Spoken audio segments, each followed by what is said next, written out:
Being a dad in 2025 isn't exactly like the sitcoms made it look. Between balancing career, the chaos of bedtime routines, today's millennial dads are rewriting the playbook on fatherhood.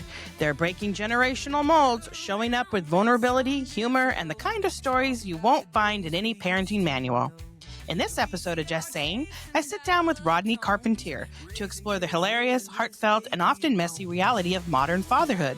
So grab your coffee or your cold leftover chicken nuggets and join us as we pull back the curtain on millennial fatherhood.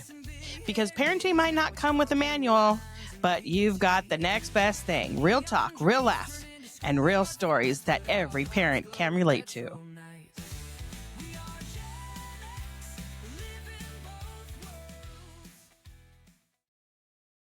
Hey, friends, I'm joined here with Rodney Carpentier, a law enforcement officer and a mystery novelist. Welcome to Just Saying. Hi, Jess. How are you? Good. I am just really eager to dive in. I mean, how intriguing. You know, you are a police officer, so you've seen it all, done it all. Like you've been around. I mean, New York, right? Can I say Yes. that? Am I allowed to say that? Yeah, you could say that. Okay. Sorry. I don't want to reveal anything. But I mean, and then now you're a mystery novelist. I mean, you must know some pretty juicy stuff to put into a book. So that's why I'm really kind of curious to have this discussion with you. So let's just rewind a little. Okay. Let's just bring up a little bit about maybe like your upbringing and how it shaped you as a parent and how your parenting style, and how you grew up. And well, obviously you have police blood. Well, maybe not police blood, but you have lived the life of a police officer. So I know police officers are like priests. They raise their children in a little bit different way, I think, than maybe a little stricter or maybe a little bit more aware of the world. But let's rewind. Tell us a little bit about you, and so my audience can get an idea of your background. Sure. So I was born in Albany, New York, which is uh, at the top of the Hudson River. And I grew up, my parents, my mother, my father, we eventually added a little sister. And I grew up pretty normal life. Nothing really remarkable happened. My parents had a small separation in basically my high school years. Had a small separation, but they ended up reconciling right when I was going to college. So we kind of had, so we had that little bump in the road, but didn't really, I don't know if it really negatively affected us. Um, and That's then, because your parents did it the right way. They, parents that, when their kids are not affected by the separation and that part, it's because your parents did it the right way. Like, you know what I mean? Does that make sense? yeah, I mean, there was no anger. Yes. And again, you mentioned my law enforcement background. I work for a sheriff's office. And one of the things we deal with are family court paperwork and orders of protection and custody disputes and things like that. And I look at the way other relationships were, and I'm able to tell myself, especially with this hindsight, to say, yeah, my parents didn't get along for a while, and they couldn't necessarily reconcile things with where they were at in their life, but they also didn't treat each other poorly. They didn't talk poorly about each other to us. And honestly, it made my dad a better man. I was actually just uh, remembering this after my parents separated. My dad actually started coming to baseball games and things like that, which he hadn't prior to that. It was kind of everything was on my Like a wake mom. up call. Yeah. It was like a wake up call. Yeah. Yeah. And it might have been a little too late for my mom at that point in their relationship, but um, but my dad definitely changed after that. And that kind of showed me something that, Well, you know what it was? There was love there, a lot of love. yes. It was a lot of love there. And so he wanted to change because he still loved your mother, and he realized she was right, which all women are right mostly, but knew that your mom was probably right on some of the things. And he was trying to reconcile that. And your mom was smart enough to say, Well, you know what? He is a better guy. I mean, he is doing those things, the things that I didn't like he's doing. So, I don't know. I don't know a lot about it, but I'm just from outside looking in, I can see that they did it the right way. Like you said, they didn't disparage one another. Um I have a guest that was on and he wrote a book that says love your children more than your exes.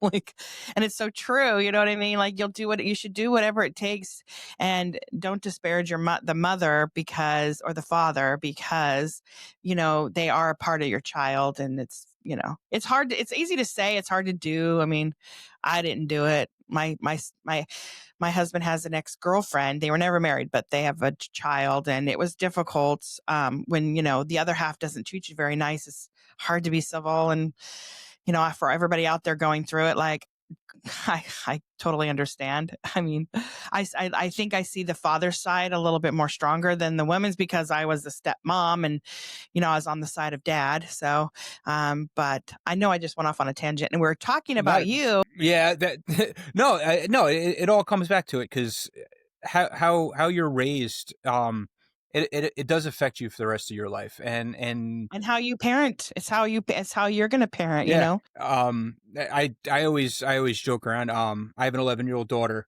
and I'm super involved in her life, and I didn't need to go through any of that stuff to do that, but I really want to be involved, and I actually dragged my wife into coaching soccer this past spring, which, she played soccer. I've never played soccer. I ironically, my daughter chose 3 sports that I had zero experience in, and I coached all 3 of them. Really good for She plays you. volleyball, she ran track Bravo. for a while, and she played soccer. I played baseball and football. Like, I have, right now I'm about to go into my second season as a head volleyball coach. I have no idea what the heck I'm doing, but I'm having fun with my daughter, and Yeah. and I dragged my wife into coaching soccer last year, which she was a soccer player growing up, so she knows all the skills and stuff. And it was a really interesting stretch for us, because my wife's very busy, I'm very busy, but it was something our whole family did together. and Yeah. and she got to, it was challenging for her, because she didn't grow up dreaming of being a parent. And um I think she's really coming into her own now that my daughter is you know is Oh, some moving women don't towards. think aren't some women don't play with the baby dolls and the Barbies and all that stuff, and it doesn't not necessarily come natural, but it wasn't what they envisioned. But when they love their partner, a lot of times it's like what people do is like, okay, I'll have a kid because, like, that, like my husband, I told him when we started dating, and he had a child at the time, and I said, I want children. I come from a family of 4 kids, and I want kids. And if you don't want kids, tell me now, because we'll stop dating, because I want children. Like, because he never thought he would ever see himself having another kid, because he just had a bad experience. And so he's like, I don't want to go through that again. And I'm like, well, I don't plan on ever divorcing my husband. And I don't plan on, I'm one of those people that I'm a ride or die, and I'm Catholic, and I'm going to stick it through. I'm going to go to the, what I mean? Go to the end zone. And I don't know, whatever it was, he believed me and decided to marry me. It's been 28 years. So it's, Amen. God bless you. it's worked out. But then again, I went off on a tangent. Okay. Yeah, not So, that's fine. Yeah, so it's just, I think, and to tie it a little bit back to my writing, um, that's kind of the backbone of my book, is looking at being a parent, and how that affects people as they kind of move into adulthood. I well, have you're a millennial dad, right? I am a millennial. You're a Yep. millennial. Okay. Yes. So what do you feel like a millennial parent, if you don't mind me like asking, like a millennial parent compared to like Gen X, or like like I don't know, some of the other generations out there. Do you think there's a difference in how you're raising kids in the current, like our current culture, maybe compared to other generations, or how maybe you were raised? Or do you think it's, does that make sense? Your question makes sense. I don't know if I know how I'm doing it, and she's my daughter, and I treat her as a child, because she needs to be treated as a child. But at the same time, I want her to have that experience of not not not taking anything from other people, trying to, kind of bully proofing her a little bit. I treat her also like my little sister. So, I grew up with a little sister. I used to bust her chops all the time. I would do everything cringy to You're embarrass creating a her. thick skin. You're making her have And a that's thick. that's exactly it. I'm trying to show her that just because I say something to bust her chops doesn't mean I don't like her. I'm just, and she'll get right back at me, and she gives as good as she gets. One of the things we did also is we put her into jujitsu very early, because we didn't know what kind of sports she would be interested in. We didn't know if she would be a team sports person. So we wanted to do something, athletic and moving around a little bit, and we found a tremendous program. The people who were teaching were phenomenal at, they're building good citizens as well as teaching jujitsu, and I loved it. I trained a little bit there for a while. She kind of fell out of it as she actually started doing team sports, but I'm trying to bully proof her to the point where, someone says something that hurts her feelings, she can still have hurt feelings, but instead of running away and crying and hiding somewhere, Or give internalizing it, yeah, give it right back, and also talk about it, being able to come to me, come to my wife, go to my in-laws, and and say, "Hey, I didn't like this." Okay, let's talk about it. We could talk about it. We're not going to hide from it. You're going to go back to school tomorrow. I don't care what, if that girl was mean to you or not. You're still going back to school tomorrow. And no, I'm not going to right? call her dad and start anything. You have to deal with this. This is your thing. I will help you think about the skills that you need in order to do that. Because my daughter's been bullied, and we had to figure out a way of basically getting her to ignore it. And those were skills that I felt like I got. I tried never to let other people's words bother me. And I don't know if it's a generational thing, but Yeah, obviously, like, I don't care what people say. They can call me Batty Blatty. I don't care. yeah. I mean, they called me Popeye when I was younger. I did internalize it because I have you can't see because of my glasses and the glare of the stupid lights, but um, I used to have, well, I do still have a lazy eye, and I had 2 eye surgeries when I was little. I wrote about it in my book, but they called me Popeye. So I wrote a chapter called The Popeye Girl, kind of basically putting it back, going, yeah, this is all the things that happened to me. But look, I mean, I don't, I don't know. I guess maybe it is well, I'm a Gen Xer, so my generation is a little bit, I think, tougher than the millennial we had generation. we had this discussion the other day at work. Me We're a and little grittier, just yeah, saying. yeah. That's saying. I mean, we were talking about our generations, but we're looking at I don't know, were they Gen Z? Who are the kids that are in their early 20s now? Because we're starting to see, They're Gen Zers. My son's a Gen Zer. okay, so we're starting to see them come into our workforce, um, Oh my God. and Ugh. we're finding that they're kind of bland. Like they don't have strong feelings about anything, and they don't necessarily speak out. Whereas, you know, again, I've grown up through law enforcement, with a group of millennials, and then whatever the generation is after that, we're bombastic. We'll rip on each other, and it's that tough love kind of thing. But now it's a little bit weird. We have our first person that we hired that was born after September 11th, which was, a touchstone moment It for does us make as a millennials. difference. It does make a difference. Even if they were born just after. My son was 6 months when 9/11 happened, exactly to the day. And I it's just insane because I don't know, they don't see it, the world, and the way that I guess we grew, I would say grow up, but I mean, it affected everybody in a Mhm. crazy way, especially you guys, you New Yorkers. But I mean, it affected everybody and it stayed with us for a very, very long time.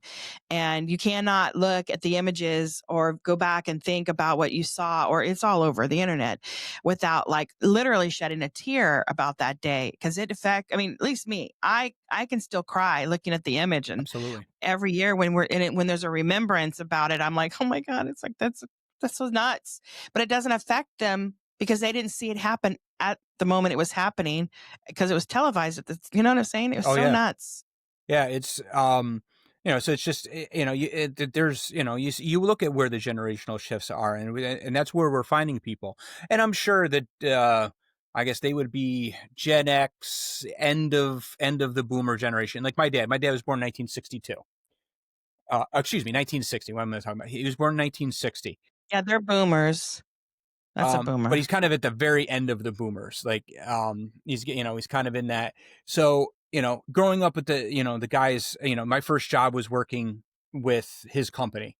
He worked he worked for a construction company, and the owner owned a bunch of commercial properties. So my job was to, mow the lawn, weed eat, paint, stuff like that. I wasn't going into we had a lot of big, like we had cement plants um and different industrial places that they worked in. I wasn't going to those, but I still remember the first day I went to work there. I showed up at the shop, and the one of the guys said, hey, I need you to go get 6 inches of pipe out of the rack in the back. And I said, okay. I said, can I get a tape measure? And he says, no, is, use something, Eyeball it. yeah.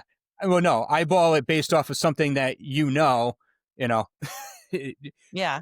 kind of, and it was the first welcoming of, hey, we're going to treat you like crap, but we love you. When Right. I first started in law enforcement, my first partner, uh, they busted on me every day, and he said at one point, because you could kind of, because as much as you want to be tough and thick skinned about it, like after a while I was like, all right, this is getting a little too much, guy. It's like, and he looked at me and just kind of be reassuring. He said, listen, we didn't like you, we wouldn't talk to you.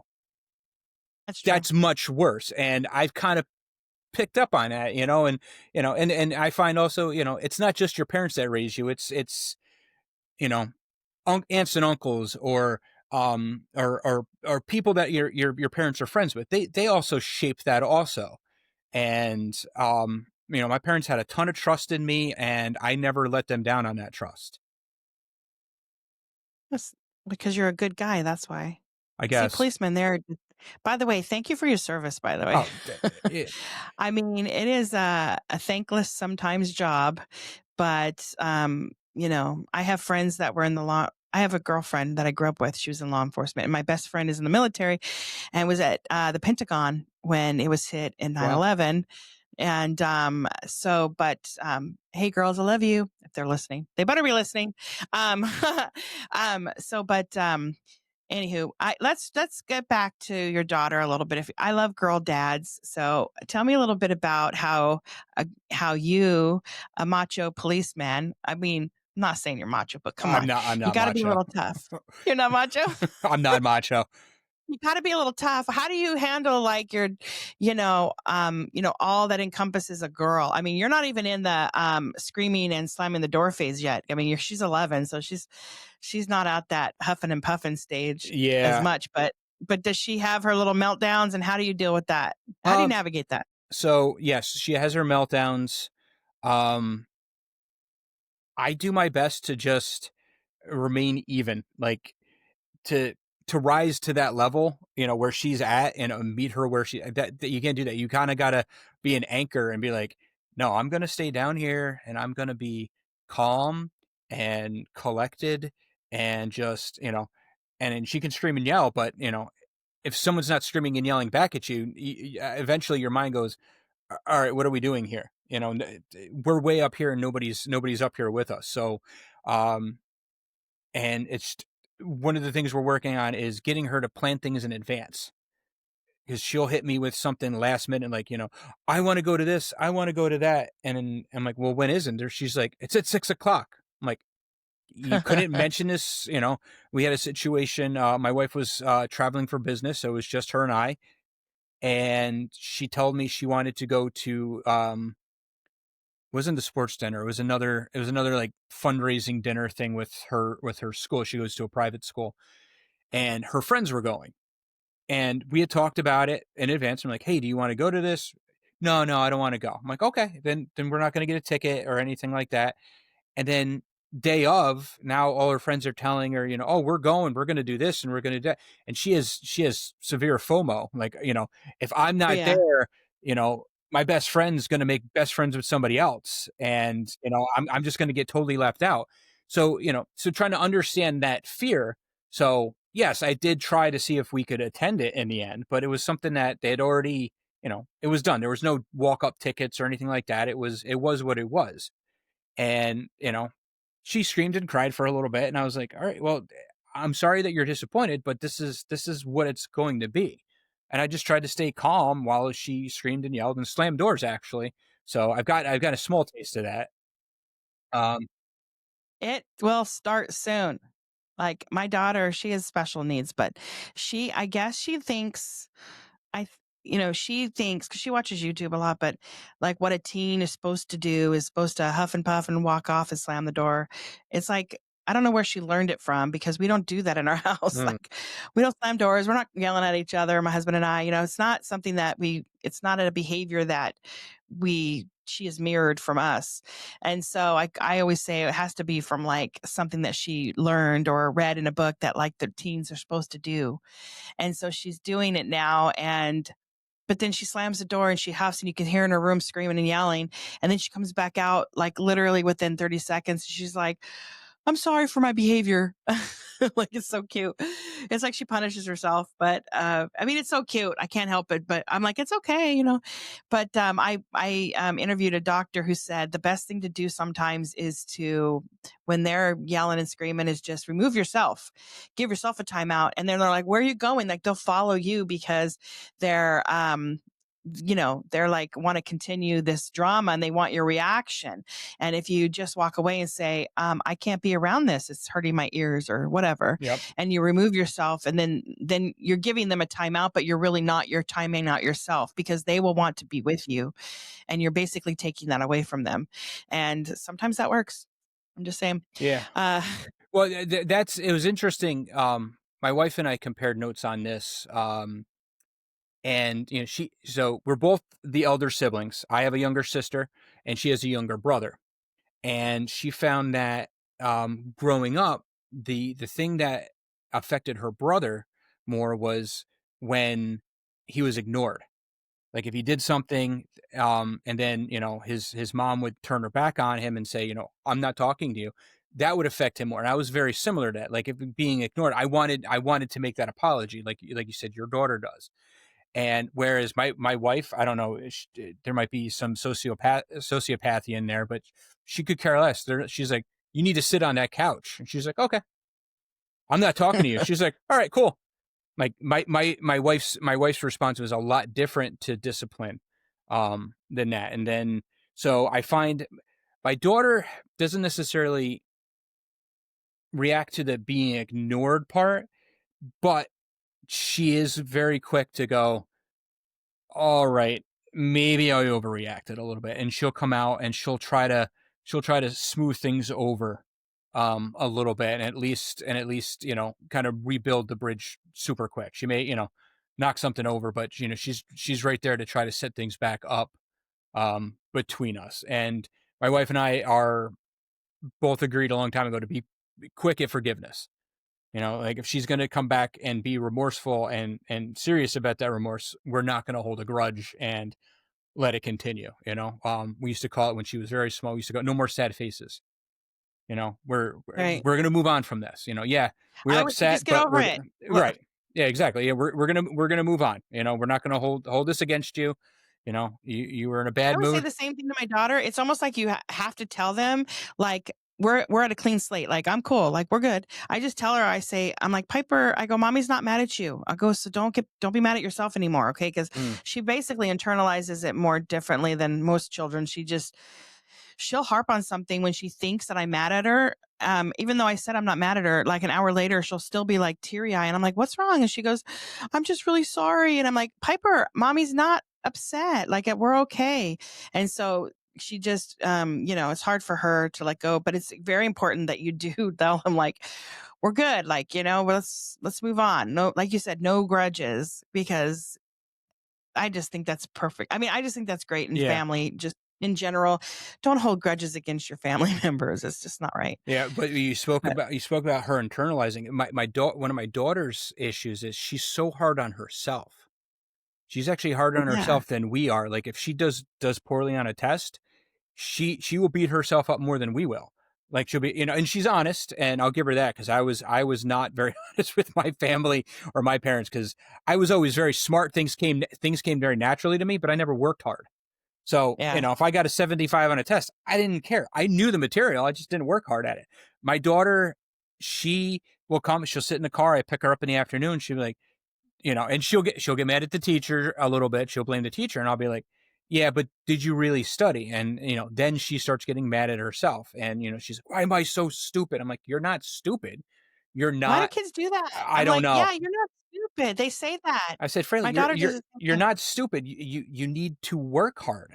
Yes, I understand a lot of things come very naturally to you. You're very much like your father. So you need to apply yourself. You need to be more like mom.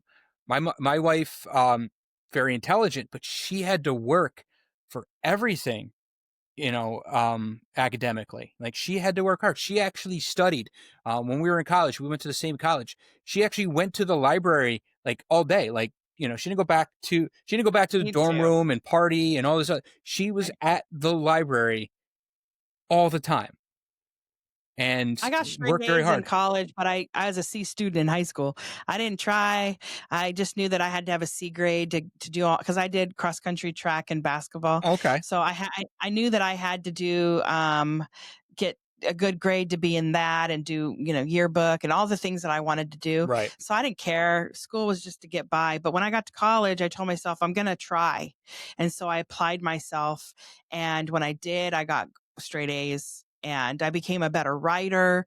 I became a lot of things, and it wasn't necessarily that my degree means I can do all kinds of stuff. It was the journey through all the classes. It made me a better person, I think, an all around better writer. And I wrote a book. So, I mean, I'm not a novelist just yet because I am 5 chapters into a Nice. story that I think might be a good, steamy romance novel.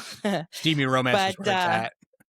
I mean, it's a little hot and steamy, but not something you'd let your grandma read. But okay, so let me You need to back up admit my to grandma. that's funny. Yeah, my grandma too. She was an avid reader. She might like it. Lessons from law enforcement. So let's talk a little bit about your how the things that you've taken, like some stories that maybe without breaking Mhm. confidentiality or talking about any particular case, and but we can stories of like seeing families in crisis and what they taught you about your being connected and the resilience that families can jump in and out of when it comes to like the family drama. You said you did because you're a sheriff, you deal with a lot of this, right? And so how is that like has that shaped you at all, and did you change have you changed certain things that you've done because you're like you can maybe see it going down the wrong path, or I don't know. I mean, I'm just kind of wondering because I'm so curious about your job. And I always wonder how law enforcement officers, how are they at home? I have one actually lives right across the street from me, and he's very um different. Your personality is not like his at all. So I always feel like there's always these different people, like, and I have a sheriff guy living next door. I mean, it's weird. I live with a lot of law enforcement on my street. It's actually wonderful. I have the sheriff next to me, and a beat cop, one on his bike, that lives across from me. And he's, if he ever listens to this, but I don't think he will, but, he's really nice, but he's very like buttoned up, like he is like all business, even with his kids, it seems like, you know what I mean? And talking to the neighbors and all that. And I just feel like, there's how I'm just curious because I just feel like you're just so you're so normal. Like we're just talking with you. You're like such a great dad, and you're like so caring, and you're a girl dad. I love it. I don't know. I just want to see how you feel. Maybe your law enforcement has shaped you as a parent. Does Um, that make sense? yeah, it makes sense. Okay. What right now. Even especially like when it comes to safety. You know what I mean? Mhm. I don't know. So, I mean, I think there's a lot of different directions I can go with this. So, I think, um, first, when it comes to being me being a parent and me being in law enforcement, um, I've been a parent a little bit longer than, for a good portion of my career. Like a lot of people end up being parents kind of towards the end of their career. I kind of was towards the beginning of my career, maybe just not quite halfway, because I have 17 years at my agency, and my daughter's 11. So about probably about 2/3. So I've seen it kind of shape my role as a parent shape around my role as law enforcement. So my daughter's always been very proud of what I do, and she always tells her friends what I do. That's like the first thing out of her mouth. So she has a lot of pride in that. So I try to be a good role model with those things. And again, the way I treat her like one of the guys, kind of, a little bit. But when it comes to safety, like, um, I want her to be able to take care of herself, but I also want to know that she can lean on me. Um, and I also tell her too, because we live very close to our mall, and we go there frequently. It's my wife doesn't do video games and stuff, so if it's mom's really busy or she's got stuff going on, or if it's, daddy daughter type day, we'll go over. We'll do Dave and Buster's. We like escape rooms. We like doing all that sorts of stuff. But you know, we live very close to New York City, in a very crossroads kind of area of New York State, where we're close to New Jersey, we're close to Connecticut, and there's just a lot of stuff going on. Um, I always carry a weapon with me, so I tell my daughter all the time, you know, listen, if something happens, I want you to do this. I always make sure she knows where she is. I said, you know where the car is, right? I said, something happens, I want you to run and go to the car. That's what I want you to do. Yeah. She doesn't have a phone yet, but once she has a phone, I'm going to tell her, listen, you run, you get out of here. I said, you call 911 and you tell them that there's a law enforcement officer here, and tell them what I'm wearing. And those are things that they teach us, and I'm trying to teach her those things too, as kind of safety. But then also there are scary moments. A couple years ago, there was a big accident on one of our highways while I was working. A charter bus carrying high school kids going to a music camp crashed. The tire blew out on it, and it ended up going down into a ditch. And I did not go to that scene. I ended up kind of running things from the station, because everybody else ran out, and I was a sergeant at the time. Everyone else ran out. I'm like, well, somebody has to be here to coordinate the next wave of people to go over there. Right. You have all the initial people there. I'm like, all right, as much as I want to go and I want to be helpful, the best way I can be helpful is to be here and coordinating what they need, talking to the bosses and making sure that stuff is happening. So that's kind of what I ended up doing. And I just remember the next day she went to get on the bus, and I said, you wear your seatbelt, don't you?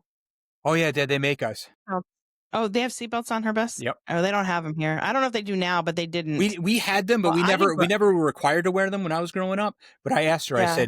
I said, you wear your seatbelt? She goes, yeah, they make us. I said, good. You wear a seatbelt every day, because a lot of those kids on that charter bus were not wearing their seatbelt, and they got My fortunately not daughter that. takes the school bus, so she wears it, I'm sure. And we in California, I don't think they're on the buses. I Okay, really don't. I don't so know if they are now. They weren't when I was younger. yeah, I remember them having them, but um, we never used them. So, that was kind of one of those, scary moments. You watch something happen to someone else, and you're like, and you And automatically then the kind of next want to day you're putting your protect. daughter on the bus. Yeah. Like you watch it one day, and the next day you're like, okay, you're like, Yeah. you Yeah. I know. mean, and again, we've never had a situation where she's gone away on a long trip by herself. She's always been with one of us. She's always, or with my in-laws. So we've never had that kind of stress. We may have that in a couple of days. She might be going on going to a Six Flags with some friends. Fun. with parents there, but we're not going. So this would be one of Right. the first times that we're kind of doing that. She does You're like letting sleepovers, but go. Oh my gosh. yeah, I mean, sleepovers are one thing, but it just, Right. the out of control kind of distance thing is new for I will was be new for always us. I was always the parent where we had I'm like, come to my house. I don't really want them at other people's homes. That was my mom It's also. yeah. Yeah. Let me ask you, because I want to get into the writing part of this because that's why we're here. And I wanted to just dive in because I'm just was very intrigued about you. And I know that I want to talk about the writing and parenting, like a surprise. It's because there's like a surprise connection. And so I want to you have a mystery trilogy, right? Well, it's going to be a trilogy. It's going to be a trilogy. The And first book is out right now. As of recording, the second book comes out in a week. So by the time this actually gets out there, there'll be two books out and ready to go. And hopefully the third book will be in what I call shelf life. I'll have finished it and it's percolating on the shelf. You got to give it like 30 days to kind of mature, kind of like a fine bottle of wine. So you can go yeah, in and go, what the heck was I thinking? Why did I write that?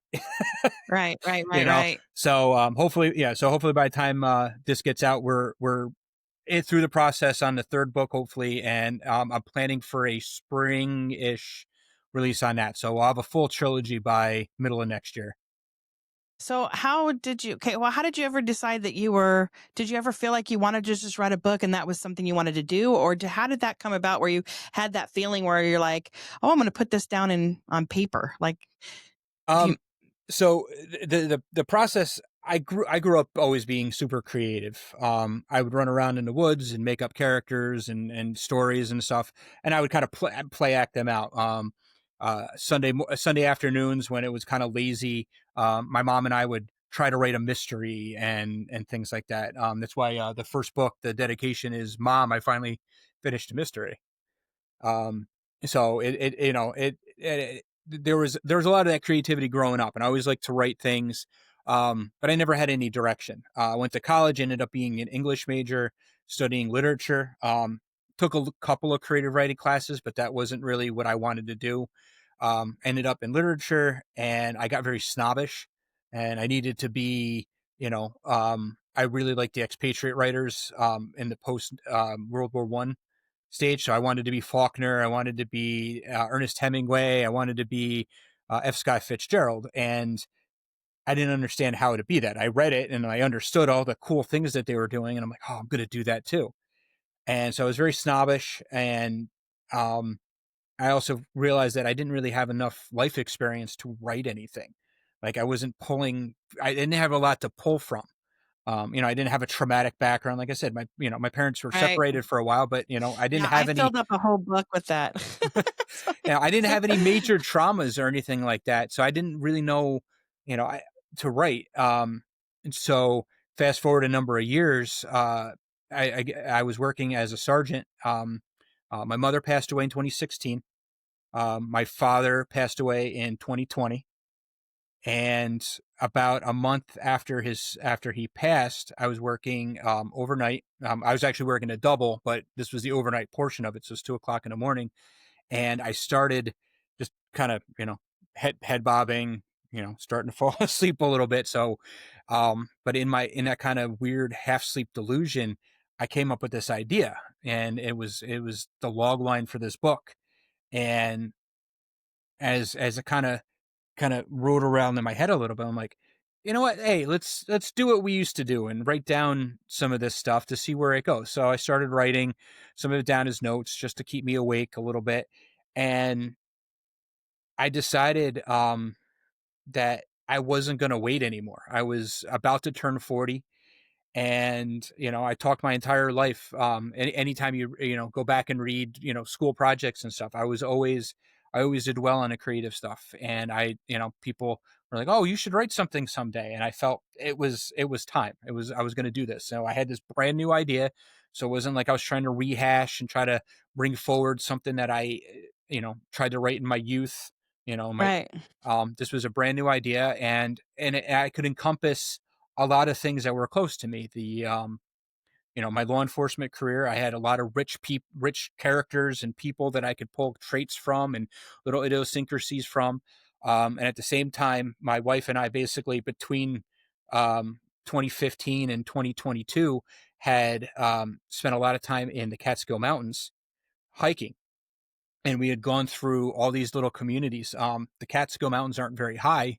The highest mountain is about 4,000 feet, but they have 35 of them that are over 3,500 feet. And we spent a number of years hiking all these different places, and they're very spread out.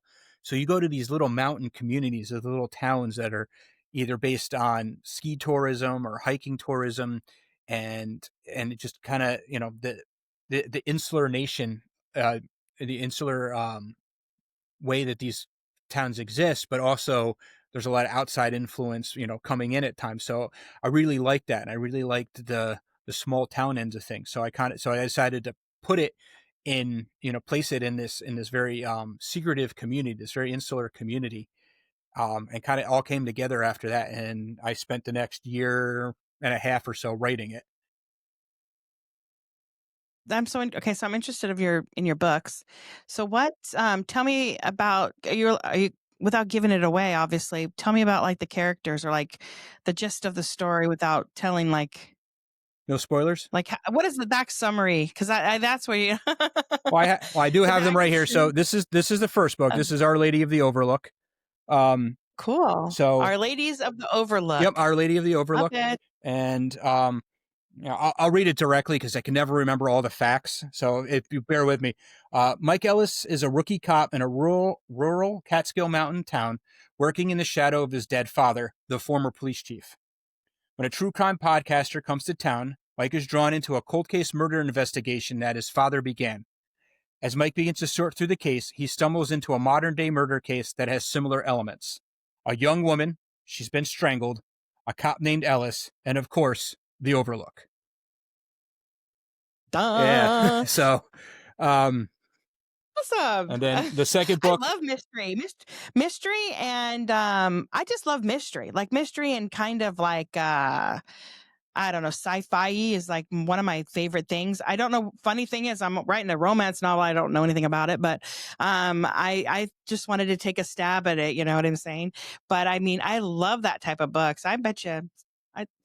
I'm excited for you. That's a Thank you. trilogy at that. I mean, you're already at the end of it, right? No, I'm still working on the third. I'm still working on the third book. And ironically, parenting wise, the only person that has an idea of who the killer is my daughter. Really? Yeah, because we'll talk about it on the way home, and I'll be like, "Hey, Frey, I'm thinking about doing this, or I'm thinking about doing that," and she doesn't have an opinion, but she's a good sounding board because she's not going to, and she actually was a voracious reader for a while. She was dissecting or digesting the entire Harry Potter series within like 4 or 5 months.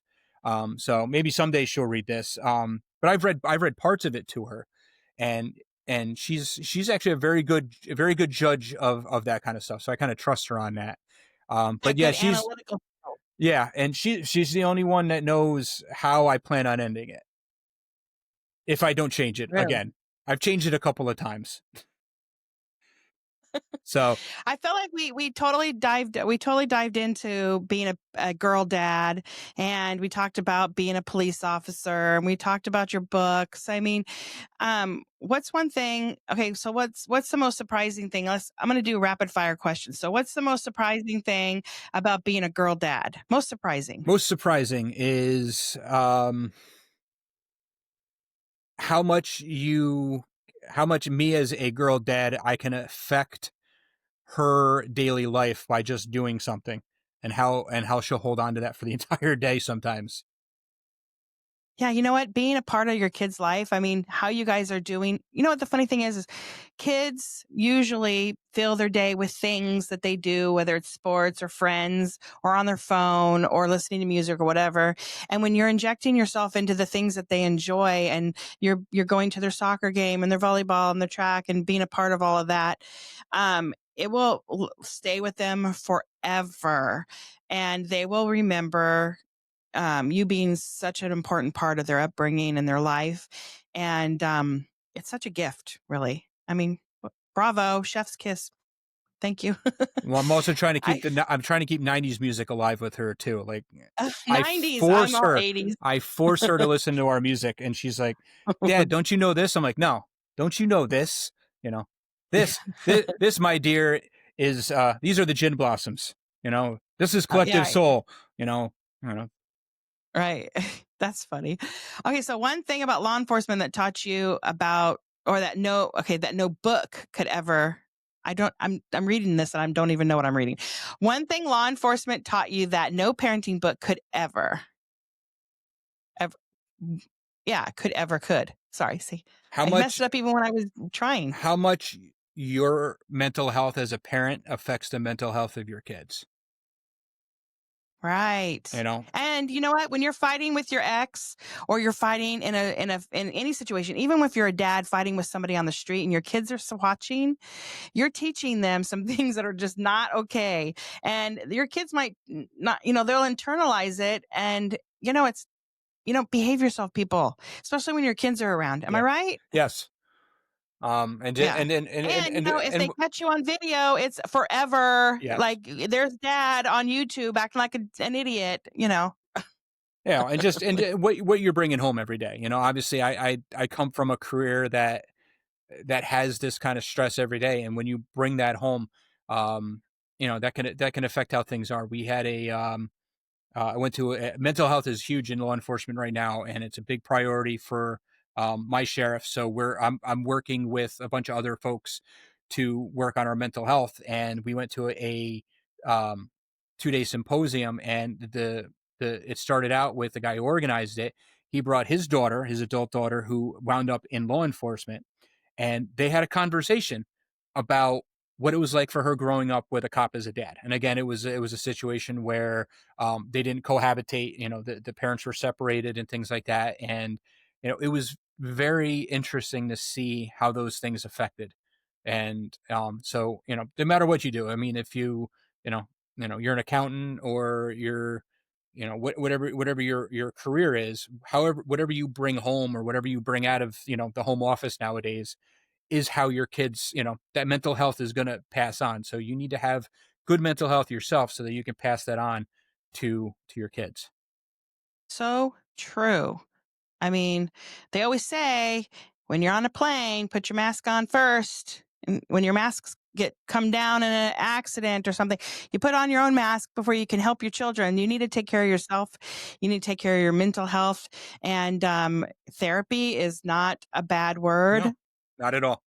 Counseling is not a bad word. And a lot of times you can do it telehealth, and you could do it from your bedroom. And it's okay and it's okay to talk to people when you're feeling a certain way, or, especially if you have anger built up, or you're Mhm. mad about something and there's a reason why you're mad and angry and you're hiding it, or again, you're internalizing it, or you're not letting yourself, understand why you're getting angry all the time. There's some kind of underlying reason. You got to get to the point. I don't know. That's what I think. I get off on, I'm just saying, I get off on tangents sometimes. I can't help myself. But okay. So one more thing, last question before I want to get into where everybody can find your book. What would you tell your 20-year-old self? What is the one thing you would tell your 20-year-old self about, I don't know, being a parent and, well, being a police officer parent, but being a parent basically Hmm. when you were 20, before you even thought about having kids?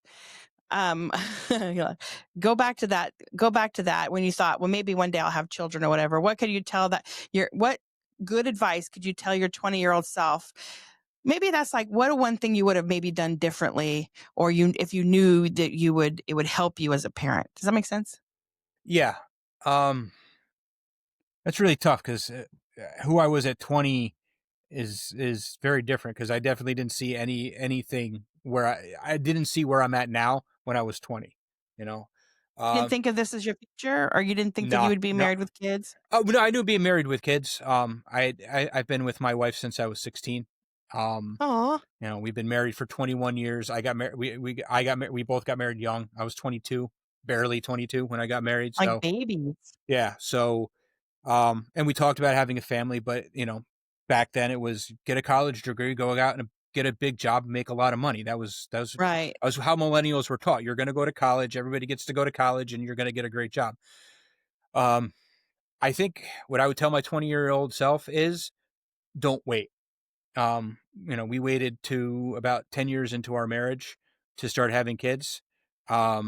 no, to have a kid, and Right. it definitely slowed down our progress with stuff. And as challenging as it would have been if we had children a lot, a little bit younger, I think we would have been in a better situation. And Well, when you're older too, it's harder to do the things that you could do when you're younger. Like you're a lot tireder. You don't want to play the games like you would have, what maybe you would have done. You think first before you go to Disneyland because you have to walk the whole way. I mean, there's a lot that having a kid. I actually had my last one at 36, and that was like really late. I mean, they're all like 8 years apart, but we always joke, we always say that like we had them 8 years apart because we needed a babysitter, so we always kind of spread them apart. But that's not true. But anywho, but yeah, okay, that's actually really good advice. Don't wait, people. You know what? You're here on this earth to have babies. That's what yeah. I truly And again, believe. we were married young, and it was waiting for the right time, waiting for the right time. And the thing is, and again, my wife wasn't super excited to start having children, but I think, you know if we had done it maybe 5 or 6 years into our marriage as opposed to 10 years, I think um, I think we were ready, and I think it would have inspired us, maybe, hopefully, to maybe have at least a second kid or something like that. It was just by the time we got through that and the career things happened, um, I think that really that definitely affected timelines and stuff. And again, I'm super happy with my daughter. She's perfect. She's healthy. She's mini me at times and mini wife at times, and it's great. I got think no I regrets just from your there. story. You're raising a very healthy, well-rounded child. You're giving her all of your attention and time. She's not having to like a lot of kids, mom, mom, mom, mom when they're on the phone, because you're there giving her the parental time that she needs. And I think you're a great dad. I think you and your wife are on a positive path, and you're going to raise a great young lady. And I enjoyed your story so much. We're going to put a pin in it right now, but Okay.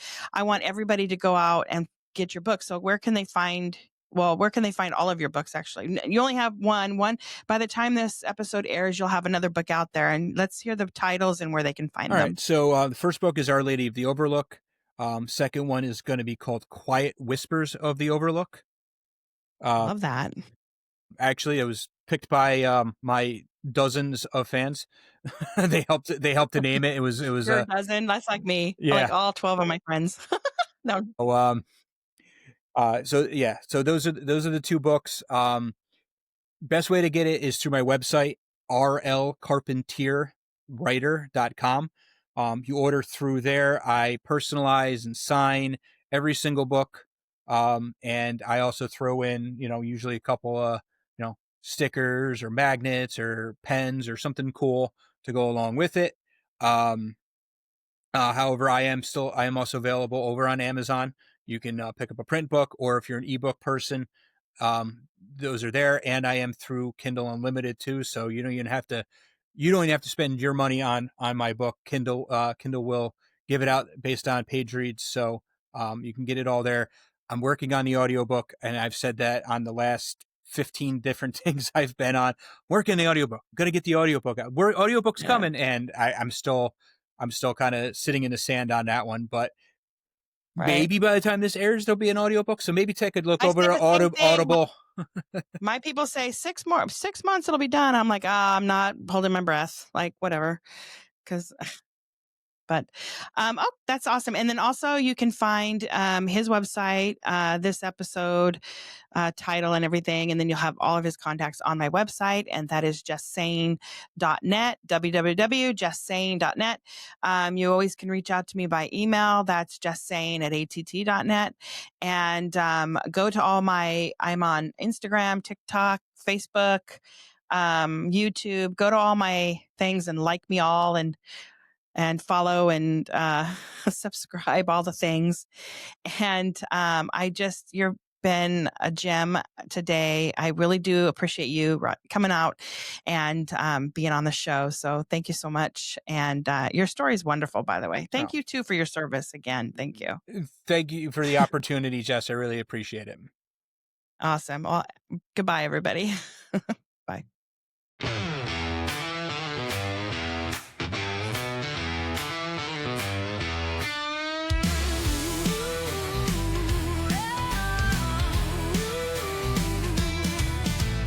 Gather around when the sun dips low, talking about the days we used to know. VCR tapes and dial-up tones, raising kids living with achy bones.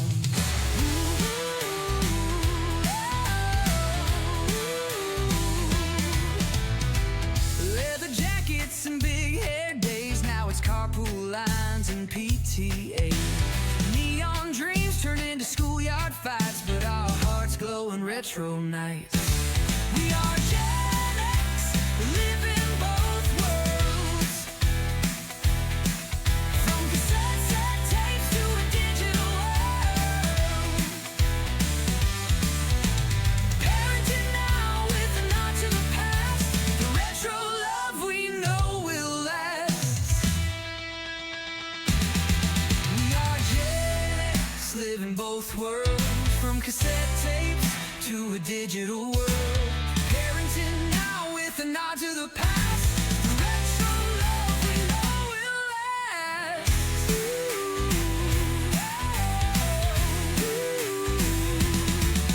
We dance to the beats of the boombox sound. Now bedtime stories echo all around. But deep inside we're the mixtape kings, still fighting life with arcade dreams.